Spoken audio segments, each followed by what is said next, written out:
afternoon, good morning, good evening, everybody. It is Monday, February 16th, and you know what that means. It is time for the High Risk Wrestling Recap. I am your host, Jeremy Pierce. And you know you can check out the socials, Charismatic Creations on Facebook and YouTube, Charismatic_Creations52 on Instagram, and of course the 215 on Twitter. And without further ado, let's get into the news. AEW has announced the date and location of two of their biggest shows of the year. Double or Nothing will be going down, looks like Memorial Day weekend.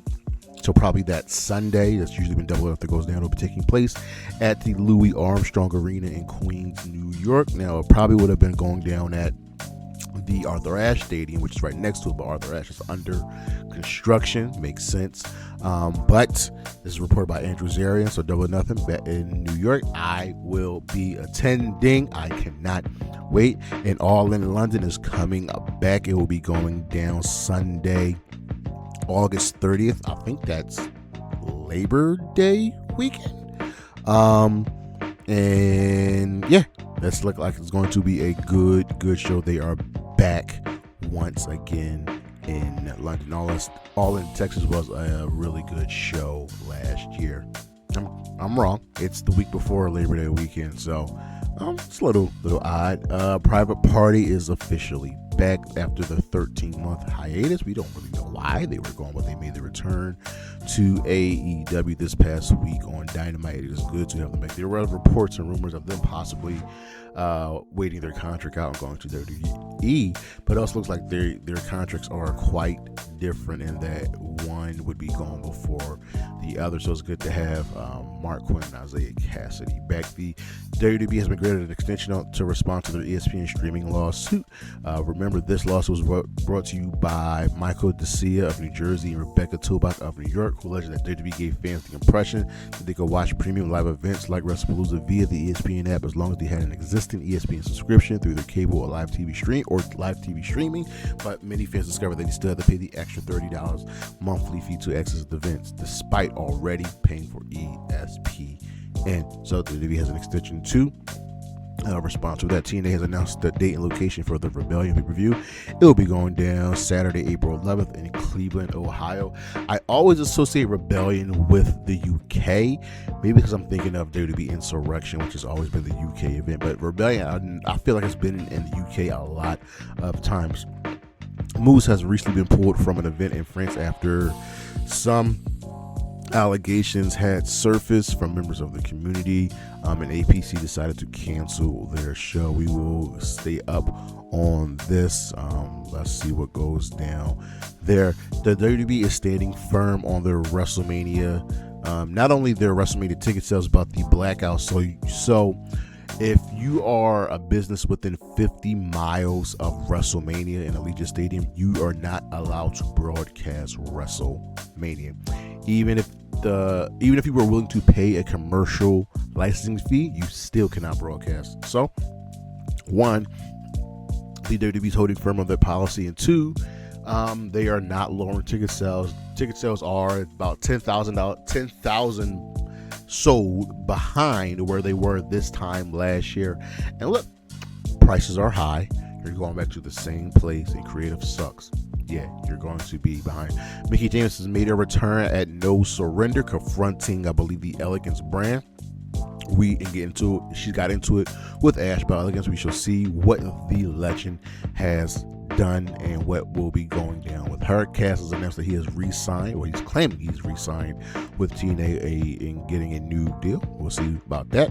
AEW has, 3 new signings making her debut at Grand Slam this past Saturday. Australian indie standout Lena Kross has been named as All Elite, which is really, really good.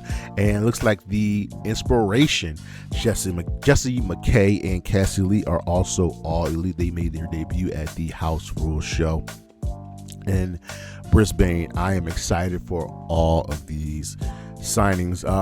It is officially official that Warner Brothers Discovery has a minority stake in AEW. CNN wrote an article about the political climate of wrestling, brought to you on by the F Ice Chants recently on Dynamite, and they have stated that Warner Bros. Discovery, CNN's parent corporation, owns a minority stake in AEW. There was always speculation on this, but it is now official. On the injury side of things, Chelsea Green is out with an ankle injury. Looks like she broke her ankle, which sucks as we're going into WrestleMania season.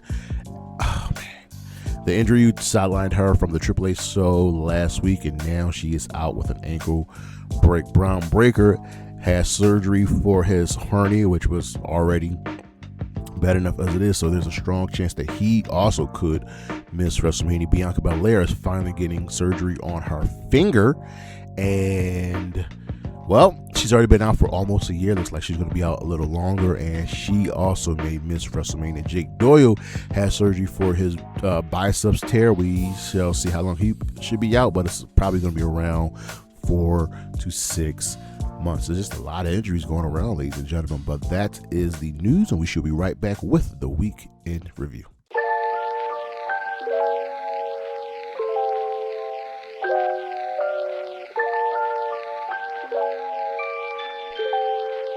All right, the week in review. You know how we do. We start off with the Monday Night Raw.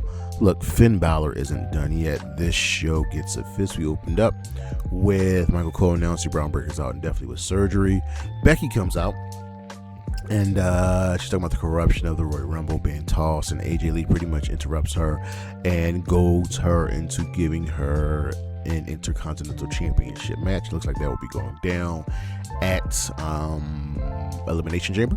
Then the first match of the evening was the WWE World Tag Team Championship on the line, as the Usos were defending against the Alpha Academy, Tozawa and Otis, in a fine match.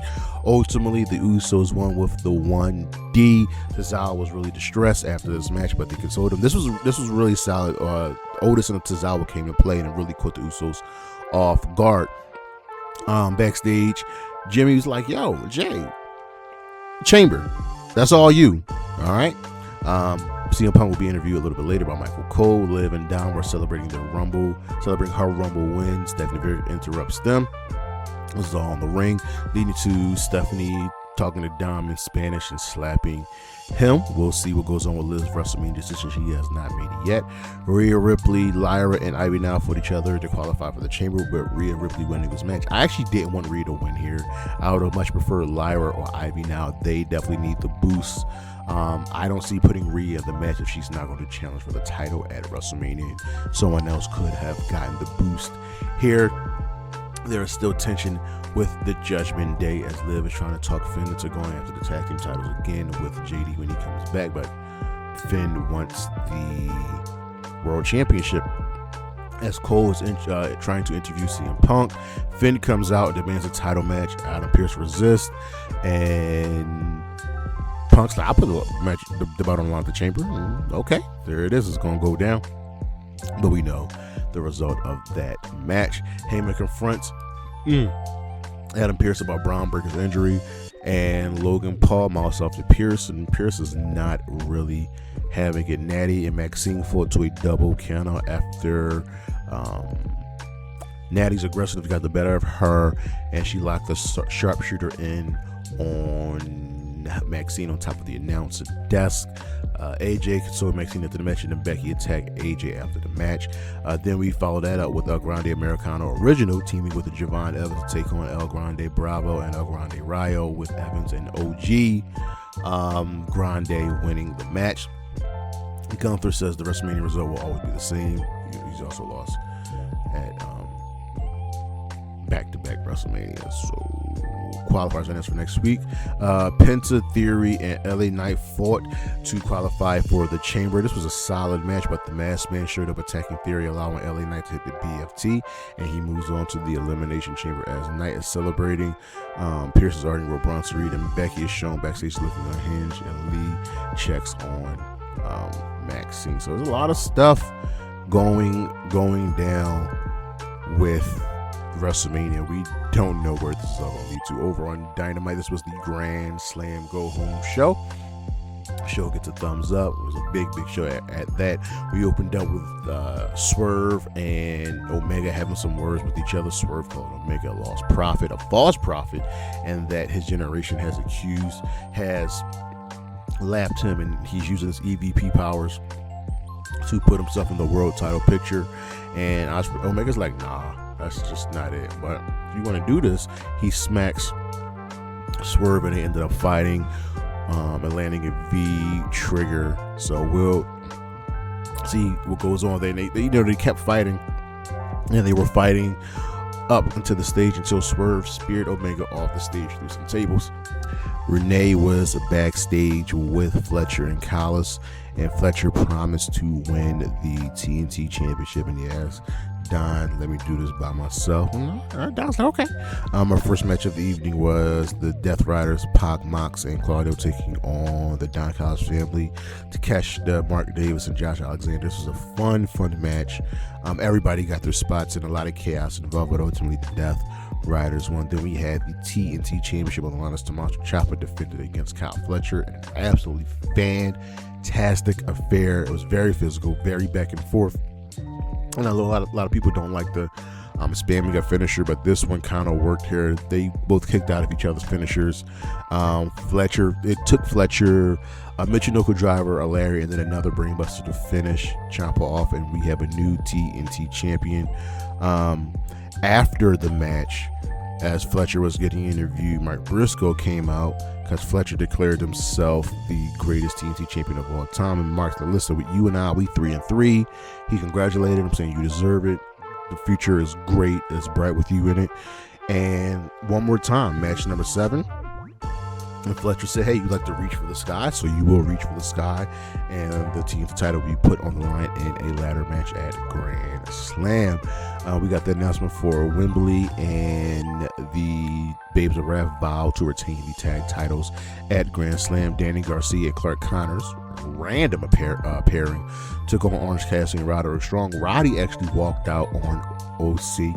I mean, he did say for the longest time he hates Orange Cassidy, does not want to be affiliated with the conglomeration, but Cassidy still won the match. Afterwards, Toni Storm got in the ring. She was in the luxury suite and talked about the hair match, but she's ready, she's solid. And while she's in the box, right, Wheeler Yuta interrupts and has Marina Shafir come out. Marina's knocked out, she's locked into the mother's milk, and then Yuta cuts off some of her hair. Pissed Tony off. Backstage, Hangman addressed Andrade.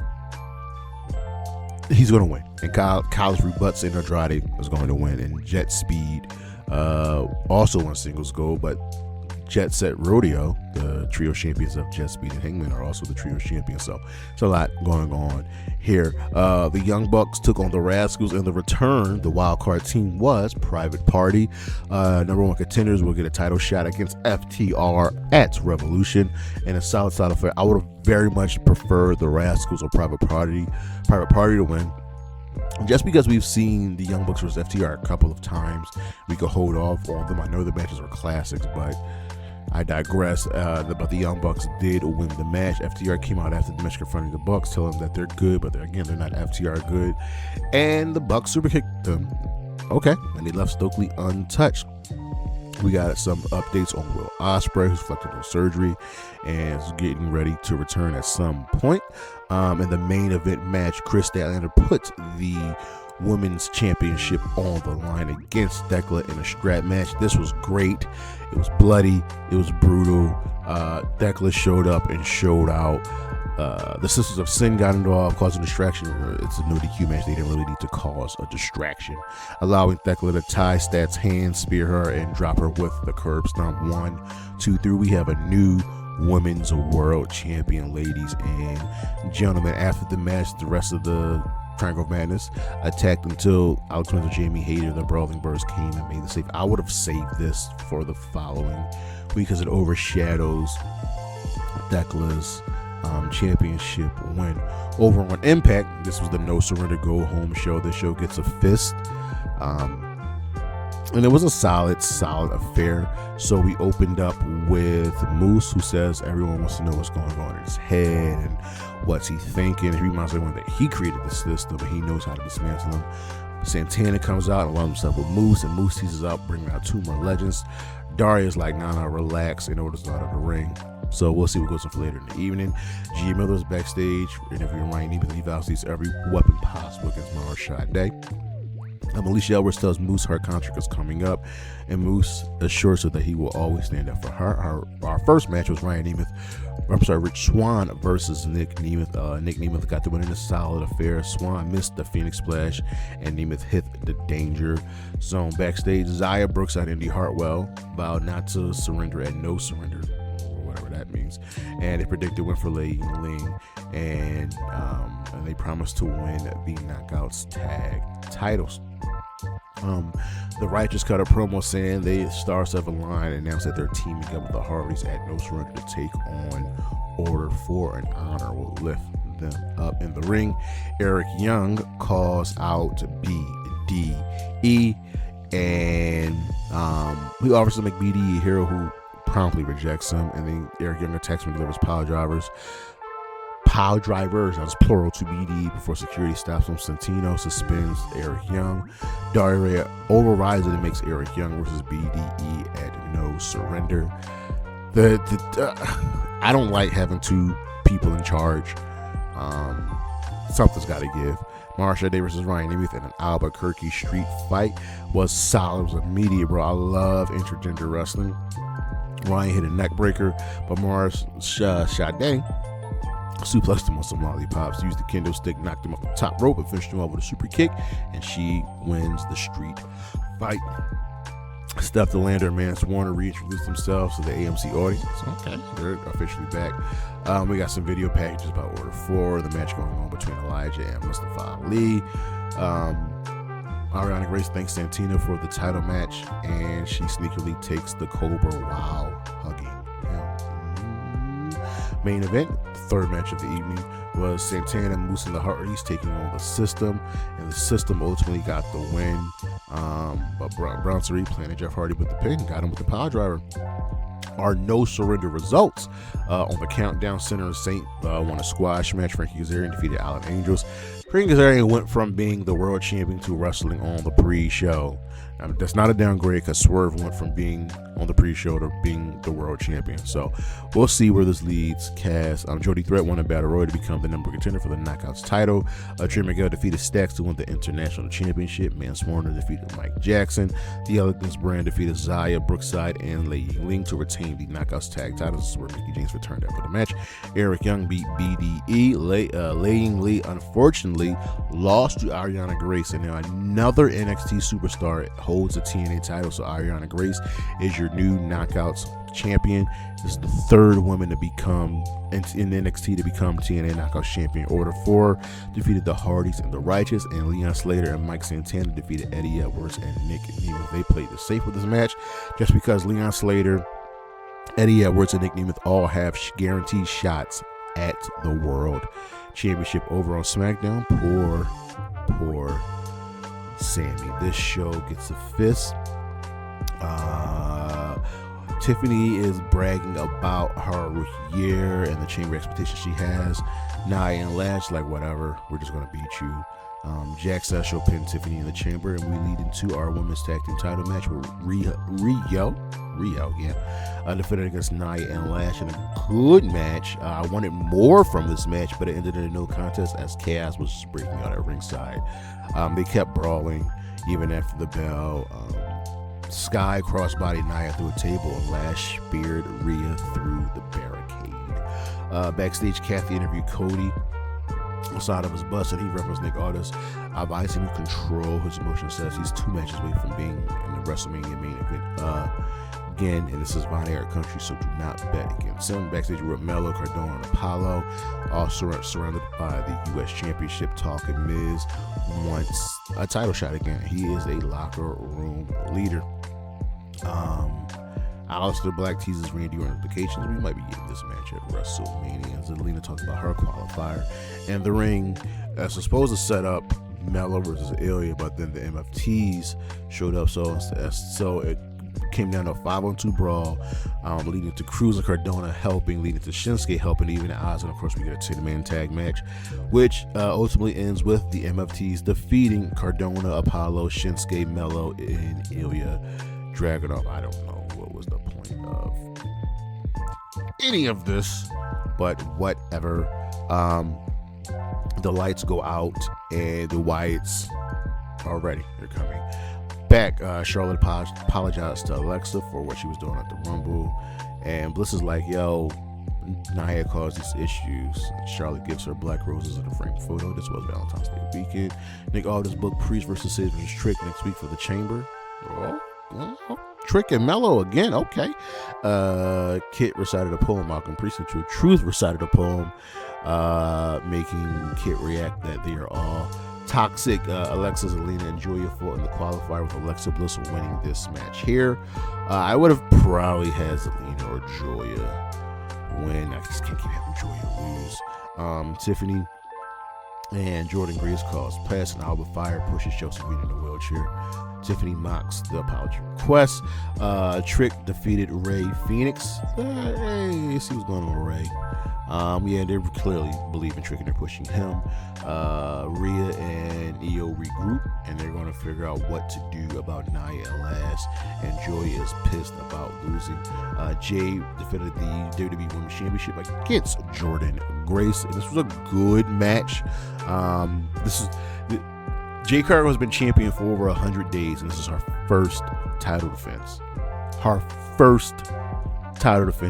And Grace got a really good match out of her. But Jade won clean after the match. You know, she tells Liv, who was ringside with Dom, that if you challenge me at WrestleMania, that'll be your ass. We go back to Johnny, who is just sad. He's losing titles. He lost his friends, and Candice is annoyed. Solo notices the Y6 drawing tape to his door and tears it apart. We got a promo about Oba. Kit wants a rematch versus Oba. Oba accepts the match because Oba's apparently toxic. Drew, Monk, LA Knight, Orton suggests Fatu has the best chance in the Chamber. He's building him up. Sami confronted Drew, and Drew strongly encourages Sami to win. But of course, in the Chamber qualifier between Cody, Sami, and Jacob Fatu, good match. Cody won. I don't know what they're going to do with Jacob, and Sami is the loser because Zayn always loses. Over on Collision, this was Grand Slam. This show gets it up. Our first match was Takeshita and Mox with the Continental Championship on the line. Really, really good match, but ultimately ended in a 20-minute time limit draw. After the match, Mox called an audible and got Takeshita to drop him with the Raging Fire. We're not done with these two, but you know Okada's going to egg on Takeshita for losing. We got a backstage video about Thekla and Statlander recapping them, and Statlander vows to come back even better. The women's tag team titles were on the line with the Babes of Wrath defended against Mega Bad in a good match, solid match. I love both teams here. Ultimately, listen, I thought Mega Bad was going to win, but the Babes of Wrath win, retaining the tag team titles. And Lena Kross makes her debut, attacking Harley Cameron, aligning ourselves with Mega Bad. Our next match was at Hangman Adam Page versus Andrade, with the winner facing the AEW World Champion at Revolution in a great match. There was the selfie comedy spot with the girls in the crowd. Ultimately, Hangman won with the buck shots. Larry. Then we had the hair match with the loser, the whoever takes the fall in the match, getting their head shaved. And this was fun. They flew all over the arena. Yuya power drive Storm on some crates, and Marina got involved. Like, it was good, which is a fun match. But ultimately, Storm wins. Cassidy hits Will with the orange punch. Storm drops him with the Storm Zero. 1, 2, 3. Yuya has to get his head shaved, and he's trying not to do it. He leaves, and Mox comes out and is like, bro, you got to do it. They in the ring. Marina, is there for comfort and support, and everybody gets a piece cutting off. Wheeler, Yuda's here. You knew how this was going to go. The ladder match, TNT Championship on the line. Kyle Fletcher defending against Mark Briscoe. This was brutal. This was crazy. Some crazy spots. Fletcher lawn darting Briscoe into the ladder. Froggy Bow through the ladder. Power. Oh, it was just crazy. But ultimately,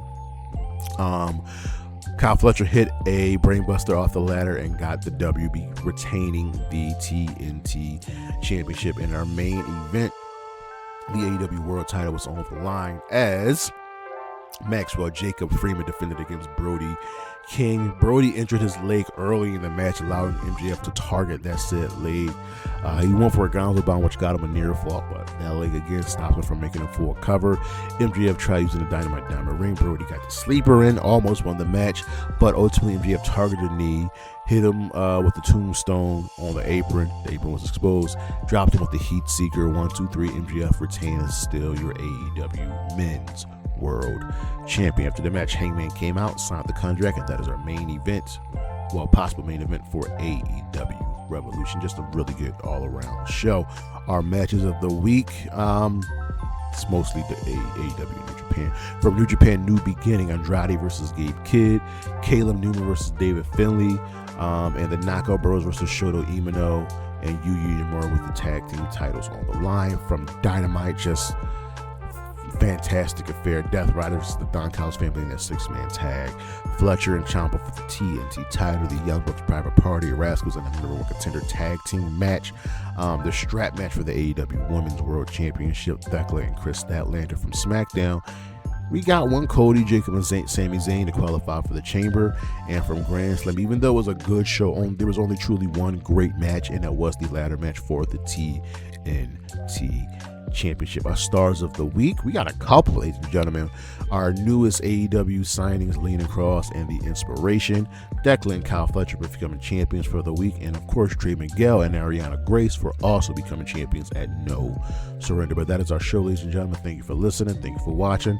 Look on the screen what we got coming up. You know you can check out the socials, Charismatic Creations on Facebook and YouTube, Charismatic_Creations 52 on Instagram, and of course the 215 on Twitter. I'll see you when I see you. Peace.